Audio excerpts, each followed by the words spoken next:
After our argument, my daughter made me some coffee. It tasted strange. I remember thinking it immediately, even before the bitterness hit the back of my tongue. Not burnt, not stale, just wrong. But when your own child hands you a cup and calls it a peace offering, you don't spit it out. You swallow, you trust. That was my first mistake. 5 minutes later, I realized something was very wrong. Before I tell you what happened next, write in the comments what time it is where you're watching from. I wish I'd paid more attention to time that morning. It might have changed everything. The argument started the night before, in my study. The same room I'd paid off 22 years ago. Oak shelves, framed photos, the smell of old paper and furniture polish. I was reviewing bank statements when the door opened without a knock. That alone should have put me on guard. My daughter, Emily, stepped in first. 34 years old. Hair pulled tight, eyes sharp with frustration. Her husband Mark followed behind her. He always stayed half a step back, like he was letting her lead while pulling the strings from the shadows. Mark carried a folder. Thick overstuffed. He placed it on my desk like it was a gift. "Dad," Emily said, forcing a smile, "we just need 5 minutes to sit." Mark opened the folder and started talking fast. Too fast. Charts. Numbers. Property projections. Something about short-term commercial flips and a partner who'd done this dozens of times. He slid a page toward me and tapped it with his finger. "Would just need a temporary loan," he said. $70,000, 6 months, you'd get it back with interest. I leaned back in my chair, removed my glasses, folded them carefully. That's how I knew the conversation was over. "No," I said. Emily's smile collapsed instantly. "Dad, you didn't even look." "I looked," I said. "And I've heard this before." Mark leaned forward, resting his palms on my desk. "With respect, you're sitting on a lot of dead equity. That house, your savings, it's not doing anything for you." My jaw tightened. "It's doing exactly what I need it to do. Keeping me secure." Emily crossed her arms. "You always do this. Hoard everything. Act like helping your own daughter is some kind of burden." "I gave you $40,000 3 years ago," I said calmly. "You said it was for a business. I never saw a return." "You never showed me record," she snapped. "Things happen, we had setbacks." Mark straightened and smiled thinly. "Look, whether you like it or not, we're the ones taking care of you now. Groceries, appointments, the yard. This house is basically ours in everything but paperwork." The words landed like a slap.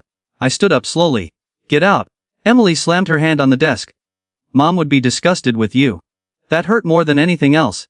"She would never say that," I said quietly. They left together.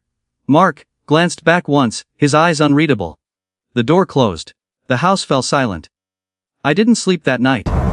I walked through the rooms, touching the walls, the banister, the picture frames. Every inch of that house was paid for with decades of work. My wife's laughter still echoed in the kitchen if I stood still long enough. I went to bed just before dawn, exhausted. That's when Emily knocked on my bedroom door. Her voice was soft, too soft. "Dad, can I come in?" She looked smaller somehow, red eyes, trembling hands. She sat on the edge of the bed and stared at the floor. "I shouldn't have said those things," she whispered. "I was angry, stressed. Mark lost another contract. I took it out on you." I didn't respond right away. She sniffed. "And made you coffee, like I used to. Riga 2 sugars, a little cream." She led me to the kitchen. A mug waited on a tray. Steam curling gently upward. The smell was familiar, comforting. Nostalgic. "I just want us to be okay," she said. "Please." I hesitated. A warning bell rang faintly in my mind. But she was my daughter. I took a sip. It tasted strange. 20 minutes later the world began to tilt. The room felt like it was sliding sideways. My stomach clenched. Sweat broke out across my back. I tried to stand and nearly collapsed. The mug shattered on the floor. "Emily," I called weakly. She didn't answer. I crawled toward the phone. My fingers felt thick, uncooperative. I managed to dial. "11, what's your emergency?" "I think I've been poisoned," I slurred. The address came out wrong the first time. The second time I blacked out. When I woke up, there was a beeping sound. Bright lights. A tube in my nose. A nurse with kind eyes told me I was in the ICU. The doctor didn't mince words. "Your blood work shows high levels of sedatives and antihistamines," he said. "Enough to be fatal if you'd waited longer to call." "Accidental?" I asked, though I already knew the answer. "No," he said. This was deliberate. The word echoed in my skull. Deliberate. I didn't tell him I suspected. Not yet. Emily and Mark arrived later that day. Emily cried. Held my hand. Told everyone she'd found me collapsed and called for help. Mark asked too many questions. About my heart. About my medications. About what the doctors said. Weak. Grateful. Inside something hardened. After I was discharged I hired a lawyer. Quietly. Then a private investigator. I installed cameras in common areas of my home. Legal. Discreet. What they uncovered was worse than I imagined. Crushing debt. Credit cards maxed. Private loans with obscene interest rates. A life balanced on the edge of collapse. Inheritance would have saved them. I changed my will. I left everything to charity. I made sure the documents were airtight. Then I waited. Emily found the papers 2 days later. I watched her reaction on camera. The color drained from her face. Her knees buckled. She called Mark in a panic that confronted me that night. Denials. Threats. You're not well, Mark said. We'll contest this. We'll have you declared incompetent. I smiled. What they didn't know was that I'd already undergone a full psychiatric evaluation. Clean bill of mental health. Documented. Notarized. They tried every pains. Neighbors. Even a shady psychologist willing to lie for cash. I recorded it all. Then I filed for eviction. The courtroom was quiet when the judge ruled in my favor. 30 days to vacate or pay market rent they couldn't afford. The cracks turned into fractures. One afternoon, Emily came to me alone, crying. Desperate. We never meant to kill you, she sobbed. Mark said you'd die soon anyway. He said it was just to make you sleep. I recorded every word. That confession sealed their fate. I turned everything over to the district attorney. Medical records. Surveillance footage. Financial motive. Confession. They were arrested 3 weeks later. At trial the evidence spoke louder than I ever could. The jury didn't deliberate long. Guilty, both of them. Sentencing came 2 weeks later. 12 years for Emily, 15 for Mark. When the gavel fell I felt nothing. No triumph, no joy. Just the quiet certainty that justice had finally caught up. Months later, I sold the house. Donated a large portion to a foundation that supports victims of elder abuse. Emily wrote me from prison. Apologized, asked for forgiveness. I wrote back once. I told her I believed she was sorry. I told her I wasn't ready to forgive. I told her consequences were part of love too. Now I live somewhere smaller, quieter, safer. I still drink coffee every morning, but I make it myself. And I never forget the taste of that first sip.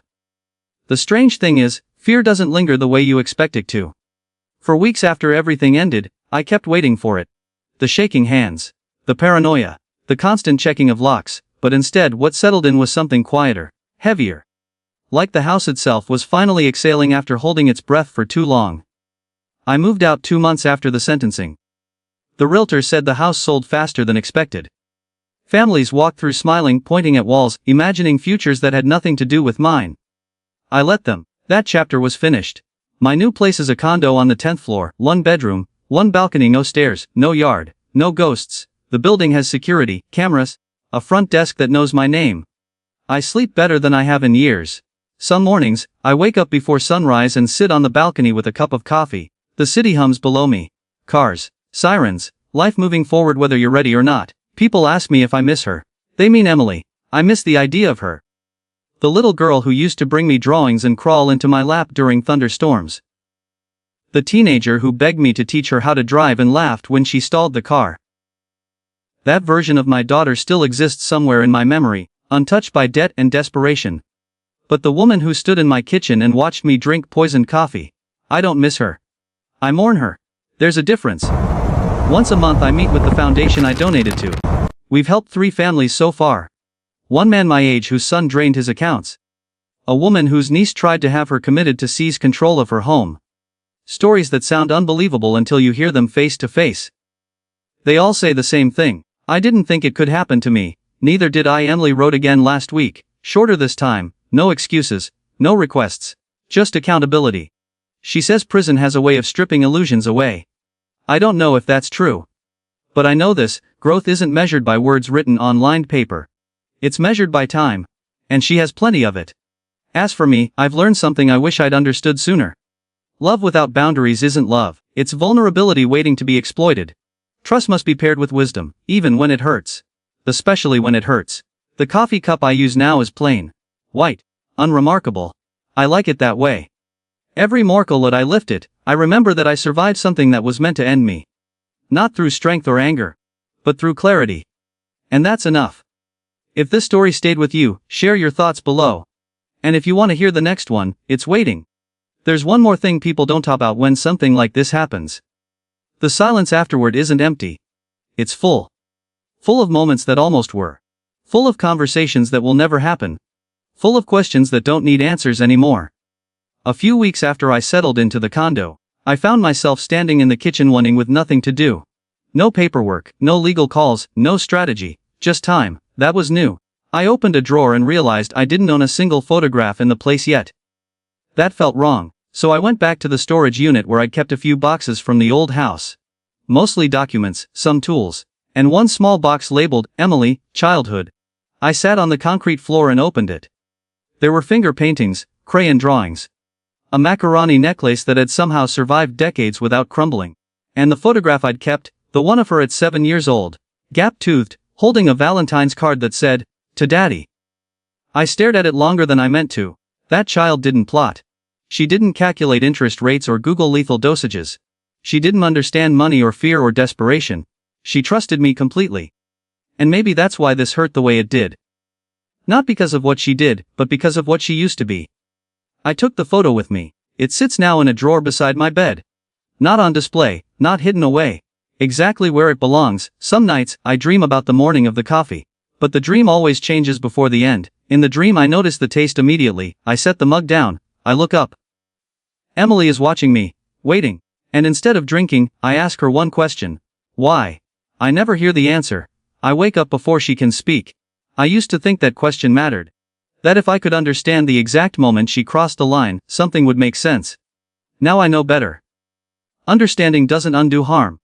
Closure doesn't come from answers. It comes from acceptance. I accepted that my daughter made a choice. I accepted that love didn't protect me. And I accepted that surviving didn't make me cruel, it made me careful. Sometimes people frame survival stories as transformations. As if you become someone else entirely. That's not true. I didn't become harder. I became clearer, clear about boundaries, clear about consequences. Clear about the fact that family is defined by behavior. Last month, I volunteered to speak at a small seminar the foundation hosted, 20 people in folding chairs. Social workers, a few seniors, some caregivers. I told them my story. Not the dramatic parts. Not the sentences. Just the coffee. The moment when trust made the wrong decision feel reasonable. Afterward, an older woman came up to me. She held my hand and said, "Thank you for saying it out loud. I've been ignoring my instincts for years." That's when I realized why this story matters. Not because of revenge, not because of justice, not even because of survival. It matters because people need permission to listen to the quiet voice that says something isn't right, even when it comes from someone you love. Especially then. Tonight, I'll make another cup of coffee. I'll sit on the balcony and watch the lights flicker across the city. Somewhere below, people are arguing. Apologizing, making promises, making choices. Some of them will trust the wrong person tomorrow. I can't stop that. But I can tell the truth about what happens when you survive it. And that, finally, feels like enough. Time has a way of smoothing sharp edges without erasing the scar. A year passed, then another. The trial faded from headlines. My name was never public, and I preferred it that way. To the outside world, I was just another retired man living quietly downtown. To myself, I was someone who had learned how thin the line is between safety and assumption. On the anniversary of the poisoning, I woke up earlier than usual. The sky was still dark. The city half asleep. I didn't plan it, my body just knew. I made coffee and sat at the kitchen table instead of the balcony.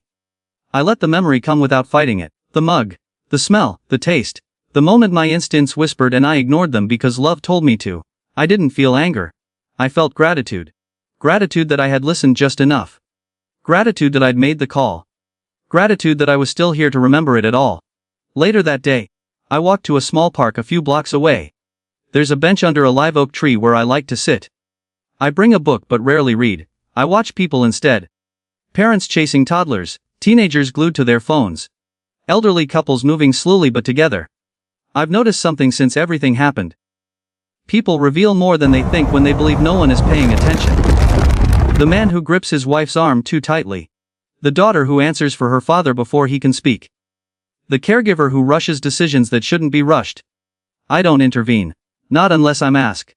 But I notice, and sometimes, noticing is the first step to stopping something before it starts. Emily hasn't written in months now. I don't know if that's progress or resignation.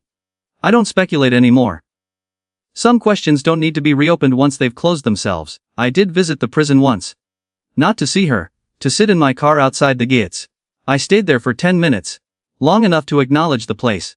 long enough to accept that this was real. Then I drove away. That was enough. People think forgiveness is an event. A decision. A door you either open or keep shut. I've learned it's more like weather.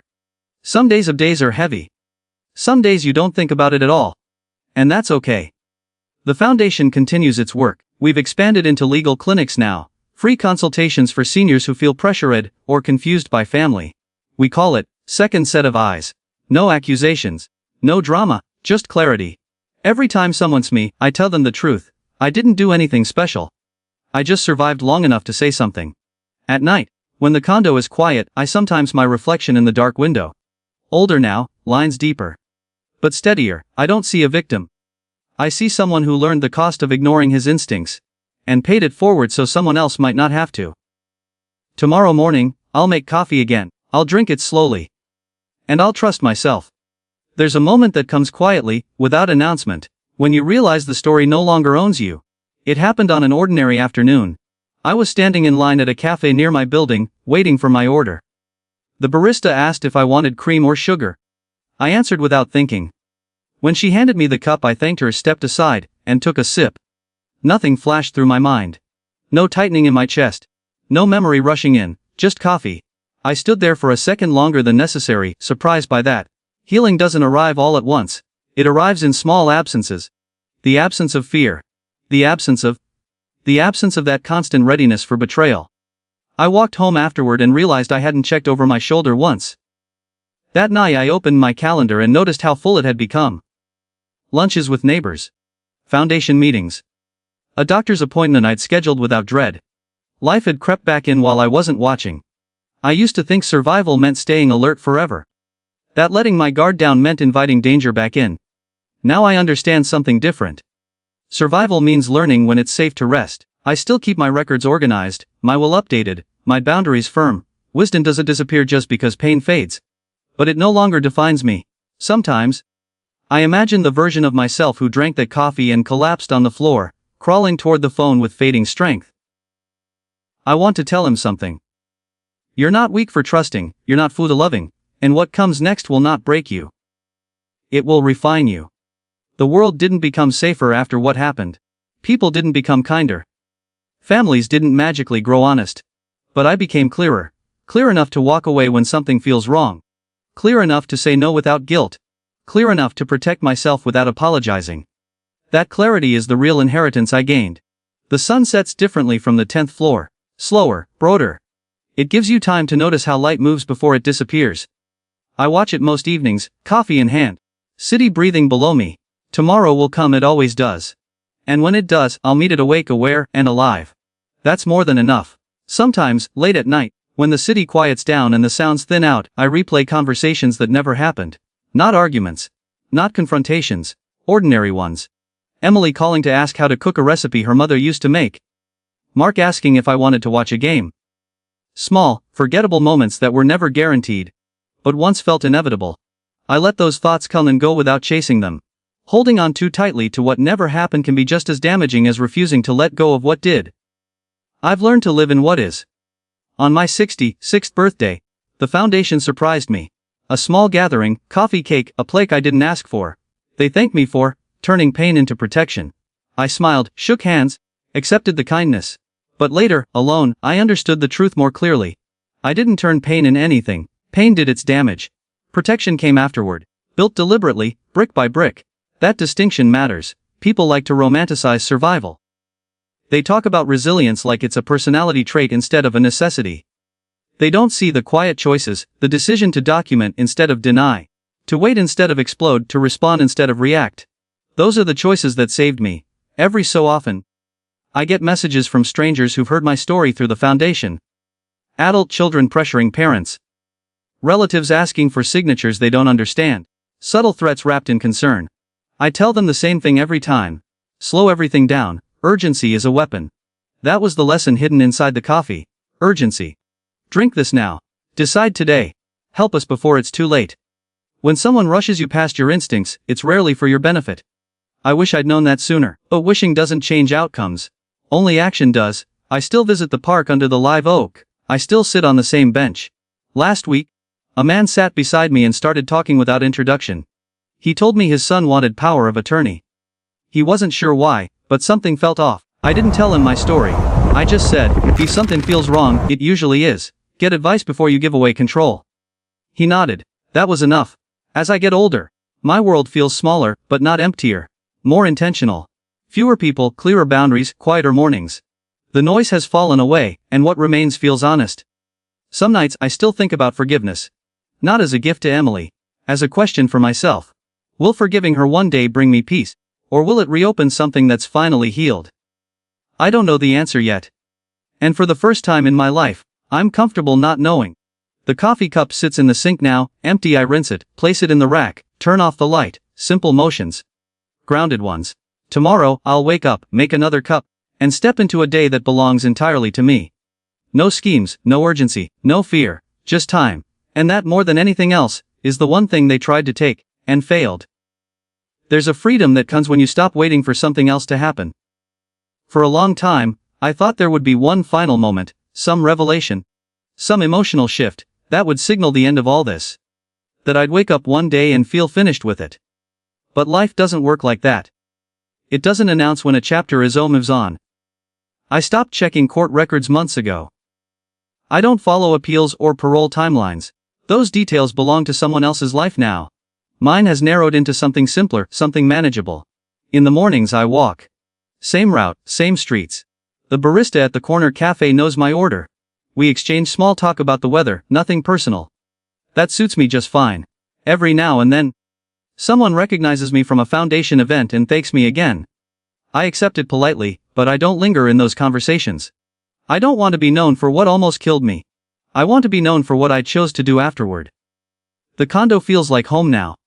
Not because it's perfect, but because nothing bad happened here. No raised voices, no slammed doors, no poisoned cups sitting on the counter pretending to be peace offerings. I keep my routines boring on purpose. Boring is safe. One evening, while sorting old paperwork, I came across a receipt from the hospital. The total charges were staggering. I stared at the number for a moment, then filed it away without emotion. It wasn't anger I felt anymore, it was perspective. I survived something that should have ended me. Everything after that is borrowed time. Borrowed time deserves respect. I no longer rush decisions. I no longer explain myself to people who push. I no longer confuse guilt with obligation. Those lessons came at a terrible price, but they're mine now. Sometimes late at night, I sit by the window and think about how close I'd seeing any of this. The movement. The ordinary miracle of another quiet day ending without disaster. I don't feel lucky. I feel deliberate. And that feels better. Tomorrow morning up, make my coffee, and drink it slowly. I'll look out over the city and plan nothing urgent. No deadlines. No pressure. Just the gentle understanding that I earned this peace the hard way, and I intend to keep it. That's how the story ends. Not with anger, not with forgiveness, but with awareness, and that's enough. The truth is, I don't think about that morning every day anymore. When I do, it doesn't arrive with fear. It arrives like a distant echo, something that happened to another version of me. A man who still believed that love alone could protect him. A man who hadn't yet learned that boundaries are a form of care, not cruelty. That man survived long enough to become someone else. I don't regret trusting my daughter. Trust wasn't the mistake. Silence would have been. Ignoring what followed would have been. Allowing it to happen again would have been. What I regret is how long I thought endurance was the same thing as strength. It isn't. Strength is choosing yourself when no one else will. Strength is documentation, patience, and saying no even when your voice shakes. Strength is understanding that love doesn't require self-destruction to prove its sincerity. Some nights, the city lights blur against the glass as I stand by the window, coffee cooling in my hand. I think about how close everything came to ending in that kitchen. How a single mug could have erased decades. And then I think about how it didn't. I'm still here. Still choosing my mornings, still choosing my silence, still choosing peace over permission. They tried to take my life quietly, wrapped in apology and familiarity. Instead, they gave me clarity. And that clarity gave me my future. I turn off the light. I lock the door. I go to bed without fear. Tomorrow will come, and I will meet it awake.